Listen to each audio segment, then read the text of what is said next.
Nigeria continues to navigate the complexities of a rapidly evolving economic landscape. The focus now shifts towards unlocking the immense potentials within our borders. And in an era where global trade is increasingly intensifying and interconnectedness is where we're heading for, and regional cooperation is vital, then the spotlight tunes and goes into intra-Africa trade and the significant opportunities it presents for our local manufacturers and startups. Today on The Beam, we're going to be asking the question, what role does intra-Africa trade play in empowering Nigerian businesses, and how can local manufacturers leverage these opportunities, to scale and innovate? We'll also be exploring how the future of startups in Nigeria is intricately linked to these new frontiers, and what strategies can be used and needed to ensure that we not only participate, but we are leading in this transformative journey. So with that, I welcome you to The Beam, where curiosity meets conversations, taking us a step further into the future we desire. I'm Sunas Nathaniel, and today we are going to be delving into the perspective of intra-Africa trade and its own flow for local entrepreneurs, and how Nigerian manufacturers can seize these opportunities, and what does the future hold for our startups in this dynamic landscape. Do not go away. We're coming back right after our quick tech update.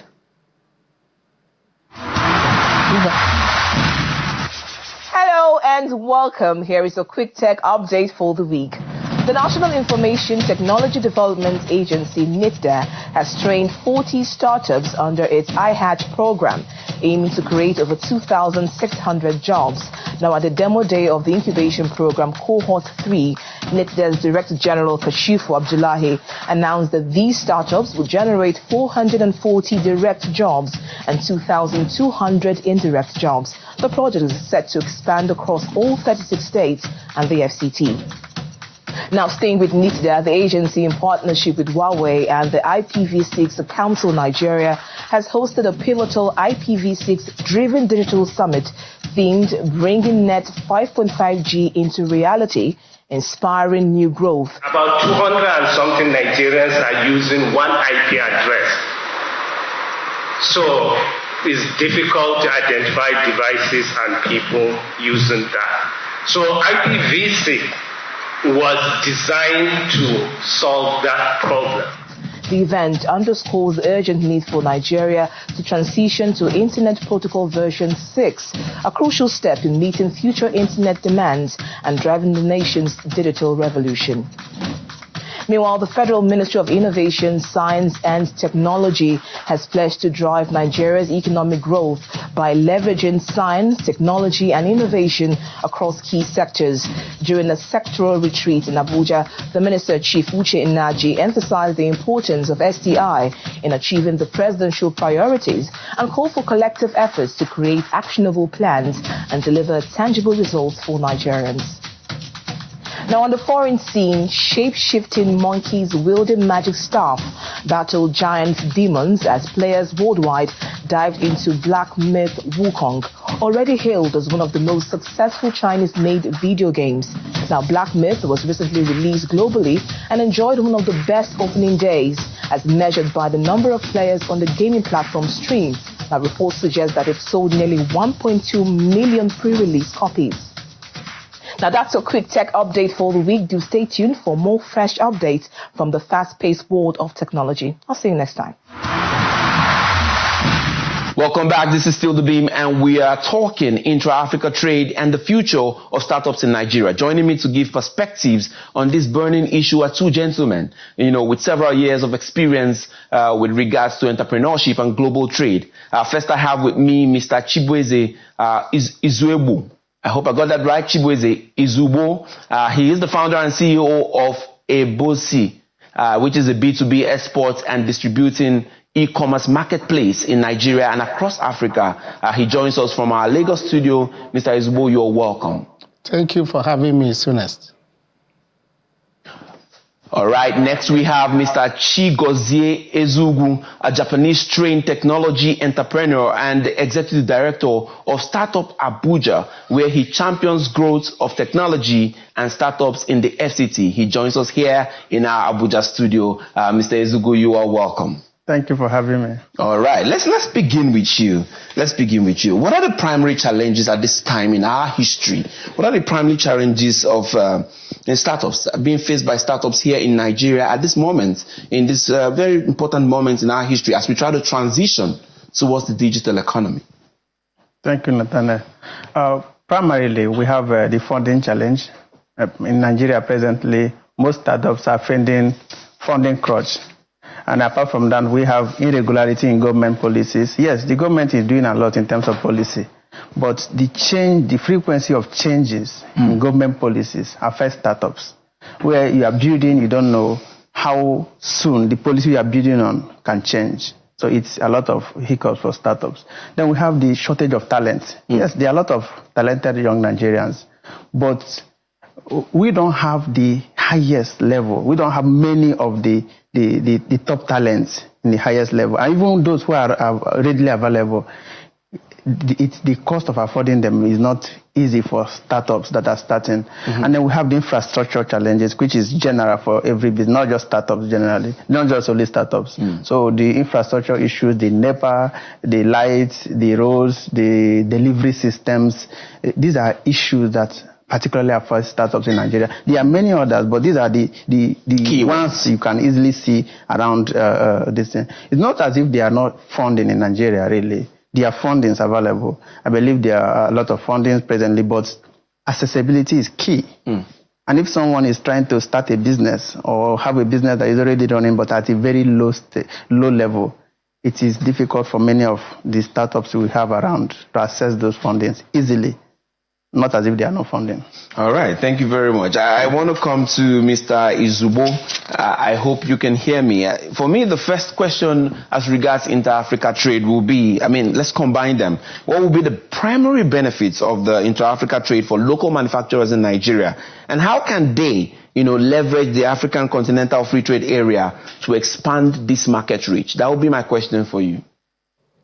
Thank you, Sunest. The fact is that as is always said, the bigger the better. So AFCTA will give bigger leverage, bigger market for our local manufacturers. Imagine if, as a country in Nigeria, we are divided into 3 countries.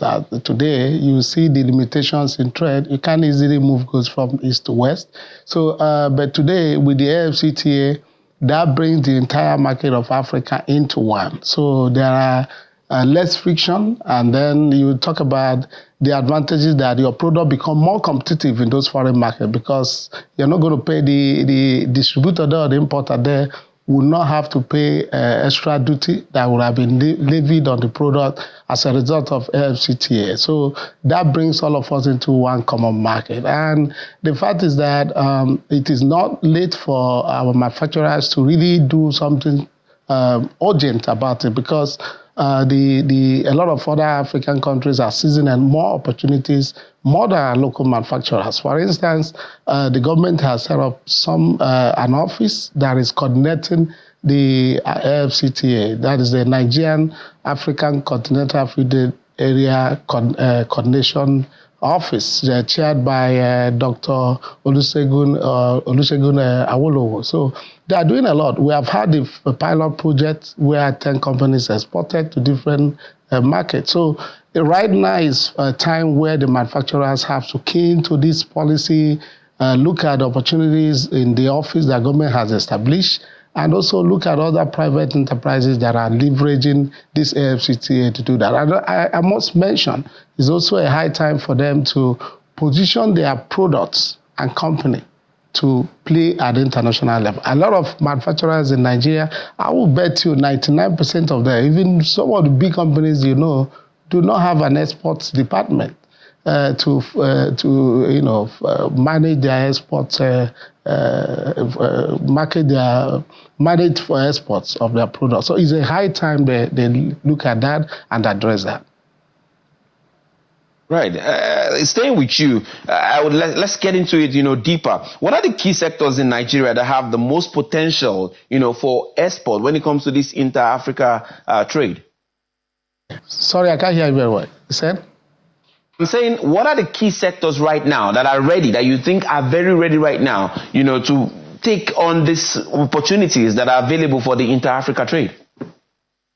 That the rule governing origin that the FCTA have just released, you see that companies like in FMCG, Nigeria is well positioned, especially in FMCG, that's fast-moving consumer goods, to take advantage of the FCTA because to be honest with you, Nigeria is highly advanced in terms of fast-moving consumer goods. Also, cosmetics, we are doing well. We have a lot of companies that can leverage the FCTA to advance our local products in other markets. Then leather goods, as well as commodities. So Nigeria is well positioned in these sectors. Leather, that's leather and fashion. Fashion in general. You look at FMCG and the cosmetics. So these sectors, I think, and as well as commodities, are well positioned to leverage the FCTA. Thank you very much. Coming to you, Mr. Ezugwu, you can hear some of the things that have been said about the products and all that. But the question for startups will be how, you talked about funding, how do they assess this funding right now? And what role are these policies that you talked about, you hinted about them, what policies might come in, what policies rather exist that they can leverage upon to get funding? If you can tell us that in 2 minutes, that'll be fine. Okay, thank you very much. Presently, there has been the Nigerian Startup Act. It has been passed, and it is really a good law that has been made in the country now that will accelerate the growth of startups. And then beyond that law, which is very commendable by this administration, is also an intentional effort by the government should be made in such a way that there is a funding not only in the big cities, because presently you talk about Lagos and Abuja in Nigeria right now. There are a couple of funding because this is where you have the hubs, this is where you have the mentors, this is where you have the, even some banks have policies to supporting startups. But what about the rural areas, or even not even the rural areas, the states, other states you have in the country? So a lot of startups cannot really, they don't have the collateral when they want to go to bank to get money. Apart from not having the collateral, they do not also have the substantial savings. Like young people trying to start a business, they don't have substantial savings to start a business.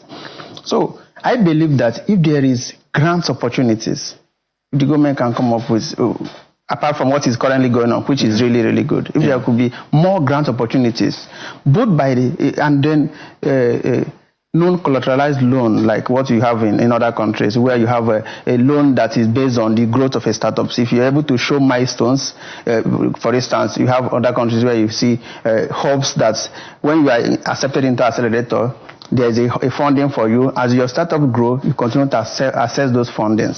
So I believe that both the government and the private sectors can come up with some of these non-collateralized loan and then grant opportunities, so that when somebody starts a startup, as the startup is growing, he is accessing these opportunities gradually, and then he will not be able to, or the startup will not be able to access now loan from banks as they pursue their growth.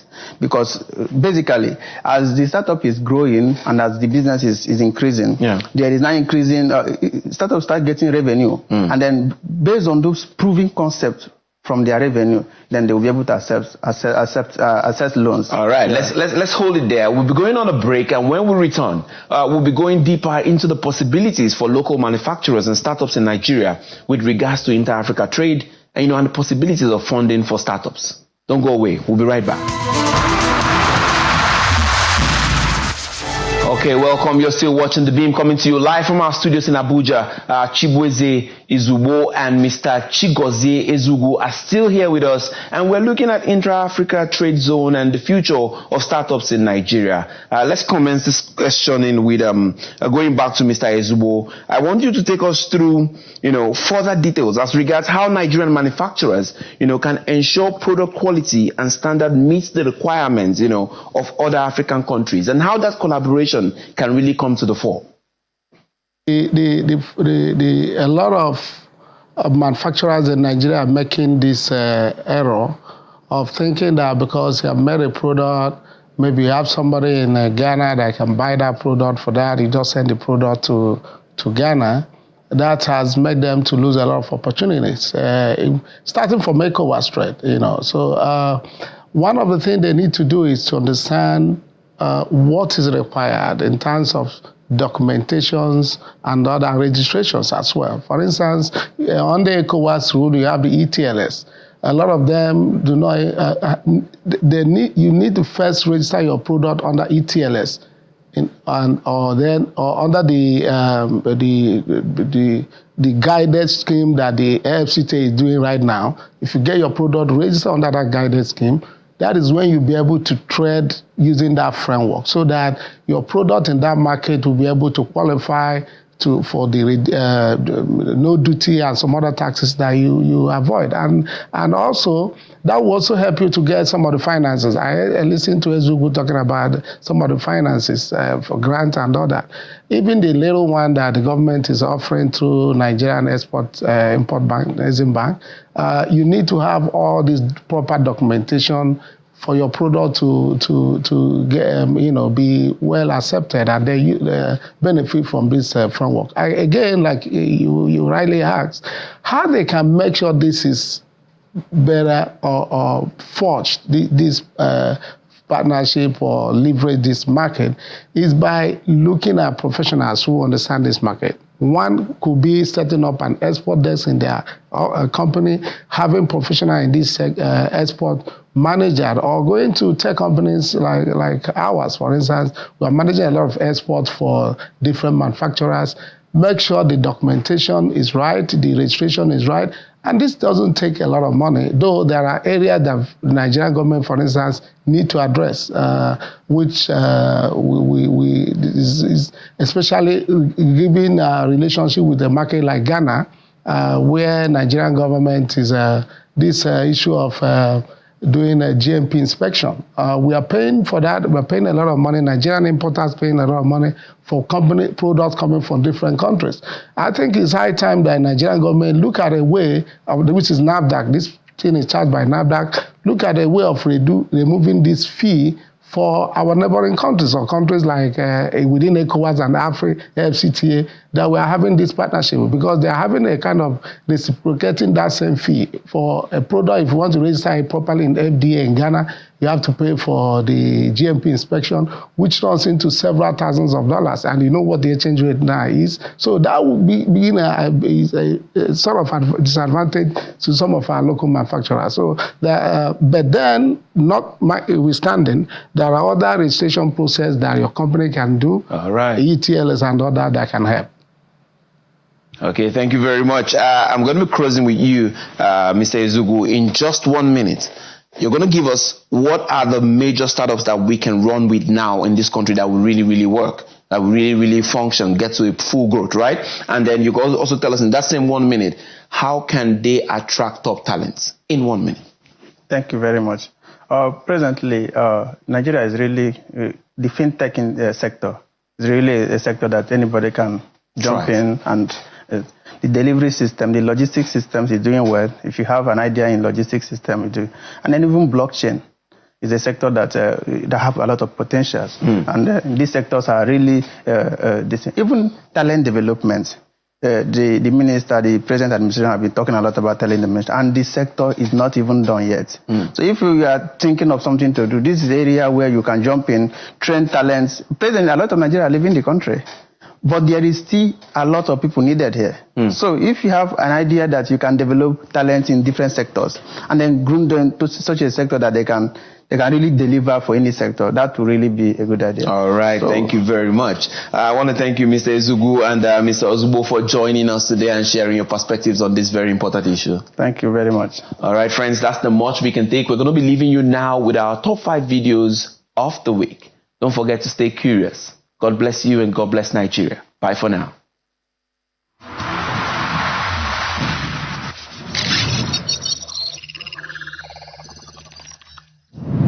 Our 5th most viewed video of the week is from an interview with the FCT Minister, Nyesom Wike. Today, we heard the former governor react to various accusations against him with regards to the state of affairs within Rivers State.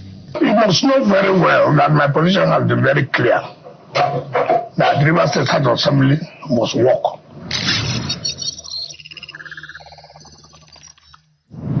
In fourth place, we see on Politics Today a review of Nigeria's judiciary under the former Chief Justice of Nigeria, Olukayode Ariwola, as well as a dissecting of the presidential jet saga. I'm not surprised at all. I heard about it almost about 2 weeks ago that the aircraft have been purchased, is in Paris, and is landing in Nigeria, and the president will use it for official trip.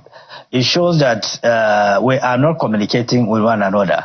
It shows that Nigerians' views do not really matter in terms of contribution, adding value, the hardship the nation is facing, rejiggling of the economy, and ensuring that strategic policies are being applied to alleviate the sufferings of Nigerians. Still on the program, Politics Today, we see in third place an interview with former Minister Dr. Obi Ezenkwesili as she reacts to the removal of fuel subsidy and calls for the deregulation of the petroleum sector. If you do not remove those dirty hands, you're still not fixing. If you want the petroleum sector to deliver well, you see, we have an example before us. We did the structural change of the telecom sector. Are you still running after NITEL? In second place, we have a bite from our flagship news and current affairs program, Sunrise Daily, where Professor Pat Utomi accused former governor of Ogun State, Ibikunle Amosun, of contract violation with regards to the seizure of Nigeria's presidential jets in France. I had no clue what led to it. I just thought we had done it again. I was very unhappy. I talked about the idea of presidential fleets and why Nigeria maintains such a huge fleet, which I consider unnecessary. Finally, our most viewed video this week comes from our program Sunday Politics. In this bite, we see former Minister of Aviation, Osita Chidoka, give an assessment of the conduct and execution of polls in Nigeria. And you found out what exactly really happened in that election. So go to the next slide. So these are the key data from INEC and also from the Freedom of Information request.